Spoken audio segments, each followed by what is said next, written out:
What's up, everybody? My name is Jason, and welcome to Small Biz as we stroke 12 o'clock noon just outside of Atlanta, Georgia. Last trade on MULN 467. The obvious question is, now that we've broken the Holy Grail line of support, are we FUCKED? Where the hell is David with the remainder of the $25 million buyback? I have a question or two for him. And is it really true that you could have made 99% on your money in two stocks in the last 24 hours? All that and more coming at us.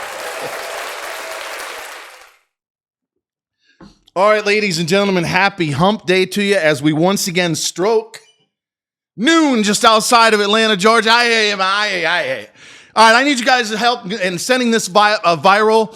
Thumbs up, share everywhere in the comments below, and the shorts are included on this conversation. Where do you own the stock in MULN? I just bought some more at 48 and change. Average on the trade is 51. Overall cost on what I own higher is now 377.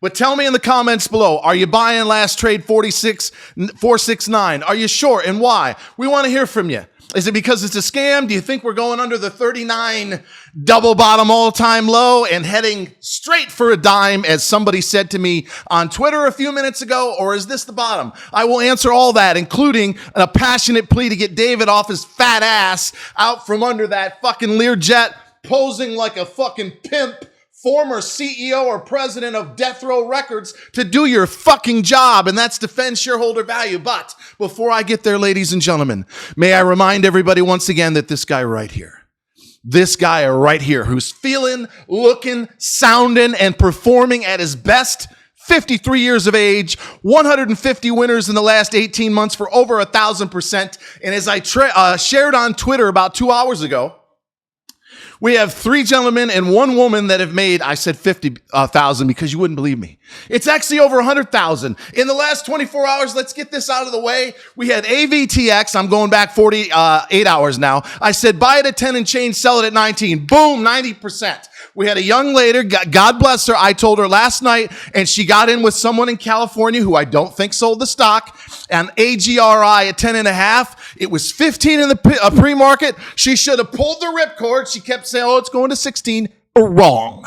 And the other stock, LIFW, yesterday I did a write-up in the Ask Jason column, which is on our stock chat wall, which is absolutely in fuego. I put a yellow circle, caution. I said at 18, if it breaks 17, and it did, it could come down to 14, closed at 15.10. Some of you stepped in last night or at the close and bought the stock. I said a few minutes ago, 237, time to ring the register. If you add up those two stocks, I actually gave you three. It's 99% in the last 24 hours. So my question to all of you that are sitting out there, along with David, last trade 46 and a half on MULN, who apparently has not pulled the trigger. Somebody let me know if he has on the roughly $20 million of stock. If you're sitting there alongside him, perhaps in the Learjet with your unlubricated thumb up your ass, my question is why?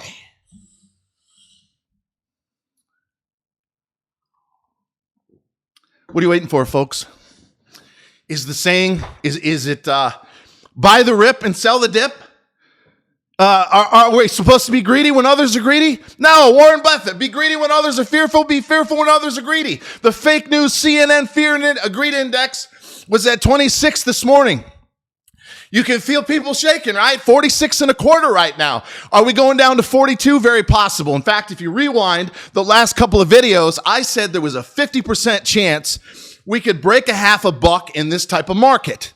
But I also believe that whether we bottom here and recoup 48 and a half, let's say by the end of the week, beginning of next, that if we do go down, and you pull up a 5-minute chart, you'll see it, to 42, that's it. I do not see, and I'd love to hear it from the bears or the Debbie Downers or the doom and gloomers, I do not see us after all that positive momentum. When I did say it was going to be a brick wall at 75, I don't see us going all the way back down and through 39. So was I wrong to get in the stock at 51 average? Absolutely. Did I say there was a 50% chance we could break a half and go lower? Absolutely. Did I think 48, the Holy Grail line of support, was going to hold? Absolutely. But I was wrong. I am a guy, in case you haven't fucking figured that out by now, that tells you the truth at all times. If If I have to fall on the sword, and I obviously have to some degree because I own the stock at 377, then I will. But I am, once again, in case you didn't fucking hear me, the same guy who gave 99% returns overnight. And wait for it.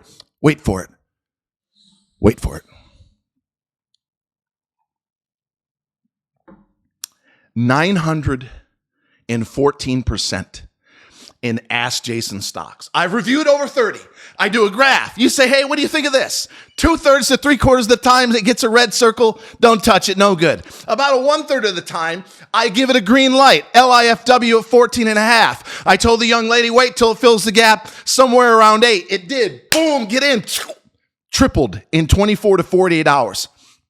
I have been telling people on 7 or 8 stocks that I've green lighted to get in and get out. Get in and get out. It's almost 1,000% in the first 2.5 weeks. And while I'm on the subject, God bless each and every one of you for helping us grow our business by 50% plus in the last 2.5 weeks. In closing, David, I've got a question for you. What the fuck are you waiting for? Full disclosure, I've never had the pleasure of talking to him or Sal, who obviously is full of shit, but I'd still be buying the stock at 0.56 and change on MCOM. I've never had the pleasure, so somebody please tap him on the shoulder once again, as we have stochastics right now at 32. The magic number is 20. So MULN, in simple terms on the daily, is 2 or 3 days tops from setting a low. Whether it's going to be here at 46.5 or it's going to challenge 42, I don't know. Flip a coin. But the bulls are going to want to see us get up and through 48 and then a half in the next few days. But David, I told you a month ago at 41 and 42 the following. Get your fucking team in there and you tell them you're to buy $20 million of stock and you move your fucking bid up every 15 minutes. And if somebody comes at you with size, you just say, I'll take it, asshole. And while you're at it, you got any more? So you can buy it all back right now, or at least a huge chunk at 46.5. You sit there all friggin' day because the size is coming in as we speak. And then if it's not, you move up a 1/4 of a point every 15 minutes, sometime between, let's say right now and tomorrow afternoon at the close, which would be a Thursday. Perfect timing. And then you put out a filing Thursday night. Do not announce anything that you bought 40 million or thereabouts shares. And then you call up NASDAQ from your Learjet on a Friday, TGIF, right? Hi. This is David, former president, Death Row Records, 1999. I need you to do me a favor and halt our stock. I've got a material event that's most likely going to affect the price. And do me a favor, do not open that stock for trade until at least 9:30 in the AM. Capiche? Capiche? Stock is halted. Word's already gotten around from Thursday night's filing. The FOMO is just through the roof, and then it's